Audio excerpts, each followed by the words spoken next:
यह जो पेपर आप लोगों के सामने है आज, ये यूपी पीसीएसजे 2022 का पेपर है जीएस का।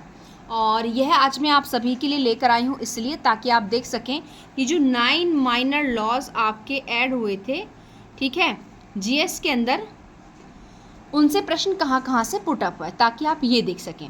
वैसे ही तो आप देख रहे होंगे यहाँ पर 200 नंबर का है, ठीक है, 3 घंटे का समय आप जानते हो रिटन के लिए।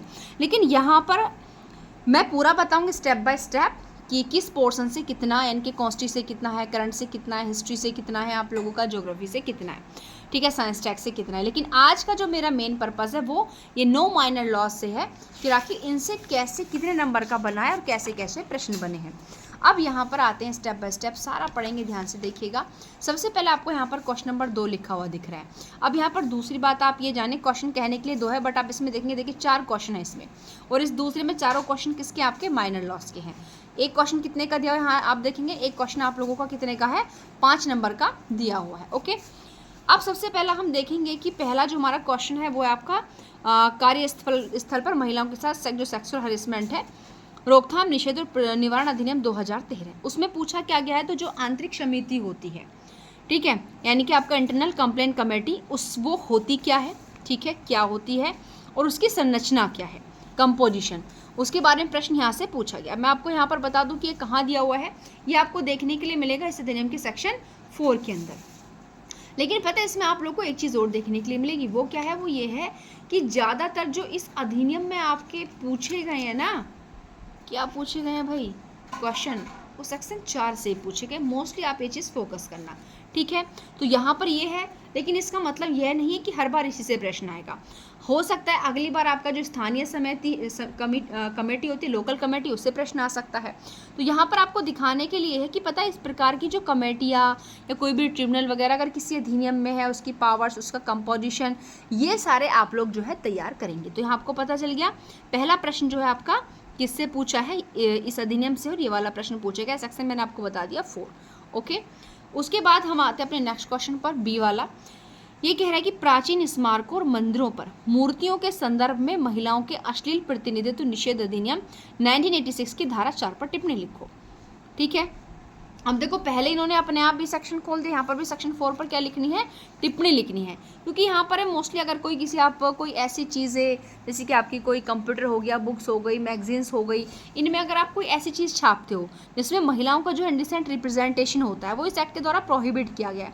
पर उन्होंने एक चीज़ कही कि भाई इस अधिनियम में जो आपके एंशिएंट मोन्यूमेंट्स हैं, टेम्पल्स हैं, उनके बारे में बताओ। तो यहाँ पर बिल्कुल सेक्शन 4 में आपको पढ़ने के लिए मिलेगा कि ये चीज़ ना एक्सेप्शन के अंतर्गत आई है, जो हमारी ऐतिहासिकता को दर्शाती है, सभ्यता और संस्कृति को दर्शाती है। ओके, उसके बाद हमारा क्वेश्चन नंबर सी आप देखेंगे, ये आपका दहेज प्रतिषेध अधिनियम से है। सबसे पहले एक स्टेटमेंट को आपसे पूरा करवाने की दहेज एक सामाजिक बुराई है, Dar is a social evil, वो आपसे कराया जा रहा है। उसके बाद नेक्स्ट आप देखेंगे दूसरा पोर्शन इस क्वेश्चन का है कि संबंध में दहेज लेने या देने और दहेज मांगने पर क्या दंड है, यानी कि दहेज लेना देना कहाँ पर पनिशेबल है, सेक्शन 3 में इस अधिनियम की, और मांगना जो है सेक्शन 4 में। तो हम यहाँ पर 7, तो हमको इस स्टेटमेंट को बताना है, और उसके बाद हमको क्या करना है, फिर उसके बाद सेक्शन 3 और 4 को हमको एक्सप्लेन करना है, ठीक। अब देखो ये तो पूछे गए हैं तब से, अब आप देख रहे होंगे अब यहाँ पे 3 क्वेश्चन 3 अधिनियमों से आपके आ चुके हैं। अब चौथा क्वेश्चन चौथे एक्ट से, इसका मतलब अब हमारे कितने बचे, 5 एक्ट बचे हुए हैं, ठीक। अब यहाँ पर देखो ये डेफिनेशन क्लॉज से आया है आपका डोमेस्टिक रिलेशनशिप, घरेलू हिंसा से महिलाओं का संरक्षण अधिनियम 2005 के संदर्भ में घरेलू संबंध का अर्थ क्या है, यानी कि ये एक्ट तभी लागू होगा ना जब महिला का उस पर्सन के साथ जो है घरेलू संबंध होगा जिसने उसके साथ क्रूरल्टी की है, घरेलू हिंसा की है, ठीक है। तो यहाँ पर सबसे पहले देखना है कि घरेलू संबंध क्या माने जाएंगे भाई, इसलिए हमको ये देखना है सबसे पहले। ओके, तो यहाँ पर अब आप समझिए किसमें डिफाइन किया गया, 2F में। तो मैं बस यहाँ पर आप लोगों से एक बात कहूँगी, ठीक है। वो बात क्या है कि भी मैंने अभी कुछ 2 दिन पहले एक वीडियो बनाया था, अभी आपका जो आता है माता पिता और वरिष्ठ नागरिकों का भरण पोषण तथा कल्याण अधिनियम 2007, उसमें भी मैंने कल सेक्शन 2 एक्सप्लेन किया है। वहाँ पर मैं आपको बस ये बताना चाहती हूँ कि पता है हम लोगों को हम ऐसे भी नहीं कर सकते कि हम मतलब पूरे नो के नो एक्ट पूरा डिक्टो ऐसे याद कर लें कि हम मेंस में लिखते हैं। और दूसरी बात मैं आपको यहाँ बताऊँ कि ये जो आपका मेंस में पूछा गया है ना, ये 50 नंबर का है मेंस में। कितना? 50 के। मेंस का है। अभी प्री के लिए भी आपको मैं लेकर आऊँगी कि प्री में क्या क्या क्वेश्चन बने, कहाँ से बने, कितने नंबर का बना, सारी चीज़ें। बट बशर्ते ये कि अगर आप हमारे इस चैनल को सब्सक्राइब करेंगे, वीडियोज़ को शेयर करेंगे, कमेंट करेंगे, तो जो सीरीज़ मैंने स्टार्ट की मैं उसको बिल्कुल कंप्लीट लेकर आऊँगी। और हर फैक्ट में आपको ये भी बताऊँगी कि यहाँ पर प्री में ये बनेगा, यहाँ से मेंस का बनेगा। और जैसे मैंने आपको यूपी एपीओ माइनर्स के लिए आपको वीडियो बनाई थी, और अगर आप लोगों ने मेरी प्लीज़ वीडियोस देखी हो तो आपको पता होगा कि उन हर सेक्शन से बाहर मेंस कुछ भी नहीं था। प्रॉब्लम भी उन्हीं सेक्शन से आपकी डिपेंड थी जो मैंने वीडियोस में आपको बताए थे। और यहाँ भी देखिए नो यूपी की माइनर लॉज में भी आपको वहीं से देखने के लिए मिलेगा, मेंस भी और प्री भी। बट ये होता है कि देखिए थोड़ा विश्वास वाली चीज़ें होती हैं। जब कोई चीज़ें देखने में नॉर्मल लगती हैं तो हम लोग उनको स्किप कर देते हैं, उनको देखते नहीं हैं। ठीक है, वो कहते हैं कि आजकल लोग ना चीज़ों को देखने से जज करते हैं। अगर देखने में ठीक है तो वो मतलब बढ़िया है, अगर देखने में नॉर्मली उसका थोड़ा सा स्टेटस बहुत बेहतरीन नहीं है चीज़ों का, ठीक है, टेक्निकली नहीं है, तो फिर उसका मतलब अच्छी नहीं होगी। बट उसकी क्वालिटी नहीं कि कंटेंट से बातें वो सामने वाला आपको बता रहा है वो किस प्रकृति की हो सकती है। लेकिन फिर भी आप लोग समझदार हैं। तो यहाँ से ये 4 एक्ट हो गए, 4 क्वेश्चन है। क्वेश्चन वैसे तो एक था, सीरीज़ के अकॉर्डिंग 4 हो गए, चारों एक्टों से हैं। अब यहाँ से आपने वैसे देखा होगा कि बहुत ज़्यादा उसी चीज़ से पोर्शन पूछा गया है कि जहाँ से मैंने लगता है कि मेंस में आज से प्रश्न पूछा जाएगा। उसके अलावा यहाँ भी प्रश्न आपको हिस्ट्री के दिख रहे होंगे, बट इनको भी बताऊँगी नहीं मैं, जैसे मैंने आपसे कहा इनको फिर नेक्स्ट वीडियो में कराऊँगी। आज का मेन पर्पज़ ये वाला एक्ट है। अब यहाँ पर हम आएंगे क्वेश्चन नंबर 8 पर। अब बताइए, इनका देखो तरीका इतना बेहतरीन है भाई।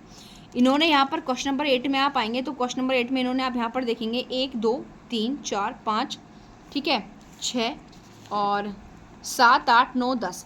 अब एक क्वेश्चन नंबर 8 कहने के लिए एक क्वेश्चन है इन लोगों के लिए, लेकिन इसे क्वेश्चन को इन लोगों ने 8 पार्टों में डिवाइड कर दिया है। ठीक है, 20 नंबर का क्वेश्चन वहाँ से तो पीछे हम देख चुके हैं, और यहाँ 8 में आपको 30 नंबर का देखने के लिए मिलेगा। कुल मिलाकर 50 नंबर आपका हो गया। 30 नंबर का है, पीछे 20 का था, प्लस आप लोग को कितना हो गया, 50 नंबर आपका यहाँ पर हो गया है।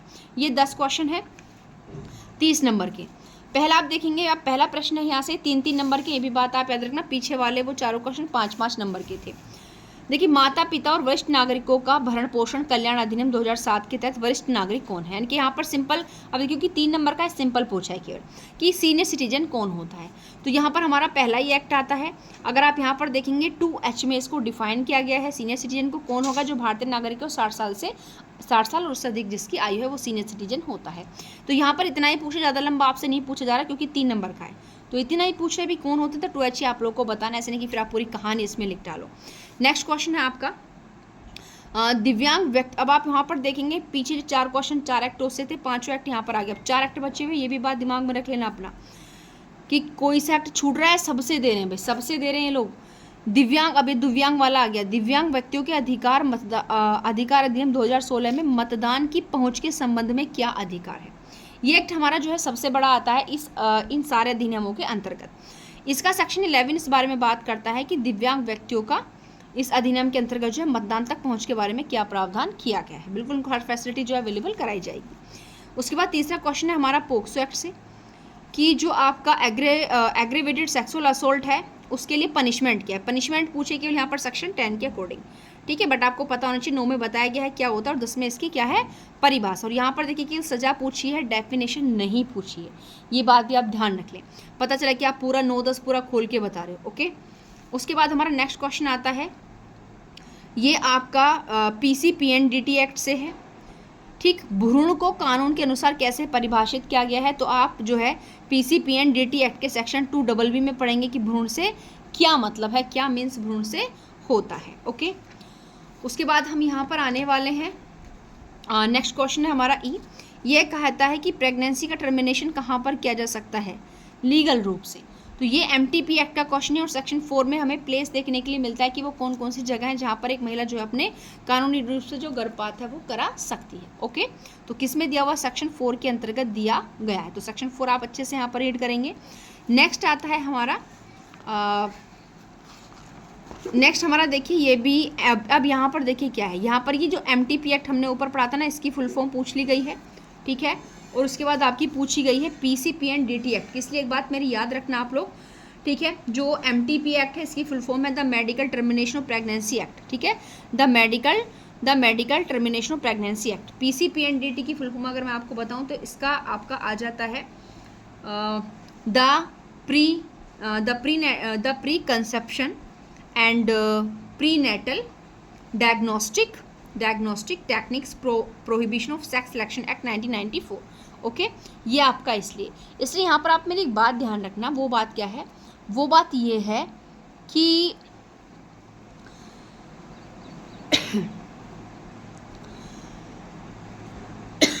सॉरी, वो बात ये है कि भाई जो बड़े बड़े एक्ट आपको देखने के लिए मिल रहे हैं ना, बड़े बड़े वाले एक्ट, उन एक्टों में आप लोगों को करना क्या है, उनकी ना शॉर्ट फॉर्म्स लिख के अपने पेज पर उनकी फिर फुल फॉर्म उसके अकॉर्डिंग आपको लिखनी है।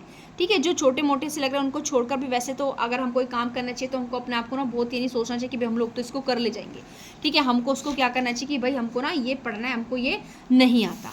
नेक्स्ट फिर हमारा क्वेश्चन है कि यौन अपराधों से बच्चों का संरक्षण अधिनियम के अनुसार बच्चा जो है कौन है। तो यहाँ पर हमको देखने के लिए पोक्सो एक्ट के अकॉर्डिंग अगर आप देखेंगे तो इसमें क्या पूछी है, बच्चे की परिभाषा जो है पूछी गई है। ठीक है, अब यहाँ पर क्या देख रहे हैं कि पोक्सो एक्ट में हमारा कौन सा क्वेश्चन आया है, पोक्सो एक्ट से हमारा जो है इसमें दूसरा क्वेश्चन पूछा गया है। ठीक है, दूसरा क्वेश्चन पूछा गया है। अब यहाँ पर एक चीज़ आप लोग ये नोटिस ज़रूर कर रहे होंगे, वो चीज़ क्या है कि भाई इन्होंने फर्स्ट ऑफ ऑल तो क्वेश्चन एक भी नहीं छोड़ा है। ठीक है, क्या नहीं छोड़ा, क्वेश्चन एक भी नहीं छोड़ा है। ओके, उसके अलावा क्या है, हर एक्ट से पूछा है, चाहे उसकी फुल फॉर्म पूछी हो, चाहे पनिशमेंट पूछी हो। ओके, उसके बाद हम यहाँ पर आते हैं कि यौन, अभी ये क्वेश्चन मैंने आपको बताया, तो बच्चा कौन है आपको यहाँ पढ़ने के लिए मिलेगा जो सेक्शन आप इसका पढ़ेंगे 2D। ठीक है, सेक्शन कौन सा है इसका, 2D। ठीक है, 2D में आपको पढ़ने के लिए मिलेगा। उसके बाद हम यहाँ पर आते हैं, नेक्स्ट क्वेश्चन हमारा, कानून के अनुसार सामुदायिक जीवन क्या है, what is community life as per law. तो ये अभी मेरा थोड़ा माइंड से स्लिप मुझे थोड़ा सा हो रहा है कि कम्युनिटी सर्विस को कौन से एक्ट के अकॉर्डिंग डिफाइन किया गया है। अगर प्लीज़ आप लोगों में से किसी को पता है कि कम्युनिटी सर्विस जो है कौन से एक्ट के अकॉर्डिंग आ रहा है, तो आप मुझे कमेंट बॉक्स में कमेंट करके ज़रूर बताना। कभी कभी क्या होता है, कुछ चीज़ें दिमाग से स्किप हो जाती है कि भाई कहाँ कौन सी कैसे चीज़ें जो हैं दी हुई हैं। ठीक है, तो ये चीज़ आप लोग मुझे जो है कमेंट बॉक्स में कमेंट करके ज़रूर जो है बताना। जहाँ तक मुझे इसके अकॉर्डिंग लग रहा है तो कम्युनिटी सर्विस आपका जो दिव्यांग अधिनियम है मोस्टली आपका उसी से दिया जाएगा। हाँ, मिल गया मुझको। ठीक है, ये आपका जो है दिव्यांग अधिनियम के अंतर्गत ही आ रहा है। सेक्शन किस में आ रहा है, धारा 5 में आ रहा है। ठीक है, किस में है, धारा 5 में है भाई। ठीक है, तो कभी कभी कुछ चीज़ों को रिकॉल करने में आपका वक्त लग जाता है। तो वहाँ पर अब आप यहाँ पर देख रहे हैं कि आपका जो दिव्यांगजन अधिकार अधिनियम 2016 से 2 प्रश्न अब आपके आ चुके हैं। सेक्शन 11 से मतदान में पहुँच, ठीक है, एसेसिबिलिटी इन वोटिंग, और दूसरा क्वेश्चन आपका क्या है, दूसरा क्वेश्चन आपका सेक्शन 5 से है, सामुदायिक जीवन, कम्युनिटी लाइफ। ठीक है, तो आप समझ रहे होंगे भैया एक्ट इंपॉर्टेंट है, बिल्कुल यहाँ पर ये इंपॉर्टेंट है। उसके पश्चात हमारा नेक्स्ट प्रश्न जो आता है वो हमारा आता है कि जो हमारा ये सेक्शन, इसमें माता पिता और वरिष्ठ नागरिकों का भरण पोषण और कल्याण अधिनियम 2007 के अंतर्गत, अब इससे भी आपका दूसरा प्रश्न है, क्योंकि जब इनके पूरे 9 के 9 एक्ट कंप्लीट हो गए ना, तो उसके बाद अभी लोगों ने एक चीज़ स्टार्ट किया, वो ये है कि भाई हम ना द्वारा जो है उस एक्ट से प्रश्न पूछ लेते हैं। तो वही चीज़ें यहाँ पर है। तो इसमें आपका जो दिया गया है, इसमें हमारा सेक्शन 5 आता है। ठीक है, कौन सा क्वेश्चन था ये, हाँ, ये आवेदन ना सेक्शन 5 में है। किस में दिया हुआ है, सेक्शन 5 के अंतर्गत दिया हुआ है। जब आप इस अधिनियम का सेक्शन 5 पढ़ेंगे तो वहाँ आपको देखने के लिए मिलेंगी ये सारी की सारी चीज़ें। उसके अलावा अभी अब हमारा एक लास्ट क्वेश्चन बचा हुआ है। वो क्वेश्चन क्या है कि भाई जो आपका पोक्सो एक्ट है उसके तहत बच्चे के साक्ष्य दर्ज करने और मामले के निपटान की क्या ड्यूरेशन होगी। भाई बिल्कुल, क्योंकि अगर बच्चे की इन सारी चीज़ों के लिए कोई टाइम लिमिट आपने सेट नहीं की है तो फिर बच्चे के लिए एक स्पेशल अलग से जो चलाने का मतलब है, ठीक है, वो क्या हो सकता है। तो यहाँ यह सेक्शन 35 में देखने के लिए आपको मिलेगा। जब आप पोक्सो एक्ट का सेक्शन 35 पढ़ेंगे तो वहाँ ये चीज़ें आपको देखने के लिए मिलेंगी कि बच्चे का जो एविडेंस उसको रिकॉर्ड करने और मामले को निपटाने के लिए जो है क्या टाइम पीरियड यहाँ पर दिया हुआ है। तो सेक्शन में आपको एक चीज़ देखने के लिए मिलेगी कि जो साक्ष्य है ना वो कॉन्ग्रेजेंस लिए जाने से 30 दिन के अंदर, 30 डेज के अंदर क्या होगा, लिया जाएगा। यानी कि जो साक्ष्य है ना वो जिस दिन कॉन्ग्रेजेंस संज्ञान लिया था न्यायालय ने, उसे 30 दिन के भीतर आप एविडेंस रिकॉर्ड करोगे, ठीक है, और फिर निपटारा कितने दिन के भीतर होगा। तो देखिए अभी कॉन्ग्रेजेंस को ग्राउंड बनाया है इन्होंने, मतलब संज्ञान लिए जाने से 30 दिन के भीतर तो आपको एविडेंस रिकॉर्ड करना होगा, ठीक है, और 1 वर्ष के भीतर आपको मामले का निपटान करना होगा। ठीक है, अब ध्यान से सुनिएगा मेरी बात। जिस दिन संज्ञान लिया है मजिस्ट्रेट ने, संज्ञान लिए जाने से 30 दिन के भीतर जो है साक्ष्य रिकॉर्ड किया जाएगा और 1 साल के भीतर जो है मामले का निपटारा किया जाएगा। तो ये देखिए इस तरीके से सारे क्वेश्चन मैंने आपको बता दी, बट एक क्वेश्चन थोड़ा सा मुझसे मिसगाइड हो गया था, वो है आपका 8 का H यानी कि सेक्शन 5 था जो दिव्यांगजन अधिकार अधिनियम 2016 का, तो ये भी हमारा रिकॉल हो गया है। इसका भी सेक्शन 5 है, नीचे वाले का भी सेक्शन 5 आवेदन की बात करता है। तो इस तरीके से अब आपने यहाँ पर देख लिया टोटल हमारा कितने का पूछा गया है, 50 नंबर का पूछा गया है, यानी कि 10 क्वेश्चन हमारे कितने थे, 30 नंबर के थे, ठीक है, 30 हो गए, और 4 क्वेश्चन हमारे जो है 5 नंबर के थे तो 20 हो गए, तो कुल मिलाकर हमारा कितना हो गया, 50 नंबर का जो है यहाँ पर हो गया है। तो भाई 200 में से आप ये देख लीजिए, 200 में से 50 नंबर तो आपके ये एरिया कवर करता है, तो एक अच्छा खासा एवरेज यहाँ पर है। हाँ, तो यहाँ पर जैसे मैंने अभी कहा कि बिल्कुल अगर आप मेरे चैनल को सब्सक्राइब करेंगे, वीडियोस को शेयर करेंगे, कमेंट करेंगे, सब्सक्राइब करेंगे तो नोटिफिकेशन जाएगा, और आप देखना कि जो मैं बेरेट के माध्यम से देखिए कराती हूँ, जो मैं चीज़ें आपको यहाँ पर कराऊंगी ना, ध्यान रखिएगा उससे बाहर आपको ये जो 9 माइनर लॉज आपके ऐड हुए ना, तो प्री में कुछ बाहर देखने के लिए मिलेगा, ना ही मेंस में कुछ बाहर देखने के लिए मिलेगा। बट ज़रूरत है चैनल सब्सक्राइब करने की, और साथ ही अगर आपने यूपी एपीओ मुख्य परीक्षा के यूपी एपीओ याद आता है मेरे को, बिहार एपीओ मुख्य परीक्षा के लिए अगर बैच ज्वाइन नहीं किया तो प्लीज़ कर लीजिए। और साथ ही साथ यूपी जुडिशरी आने वाली है, आप लोगों को अच्छा मौका मिला है तो उसको हाथ से ना जाने दें। यूपी जुडिशरी के लिए भी आप लोग फटाफट बैच ज्वाइन कीजिए, और केवल प्री के लिए नहीं, प्री और मेंस दोनों के लिए कीजिएगा। तो आज के लिए इतना ही, मिलते हैं नेक्स्ट वीडियो में। Thank you, bye bye.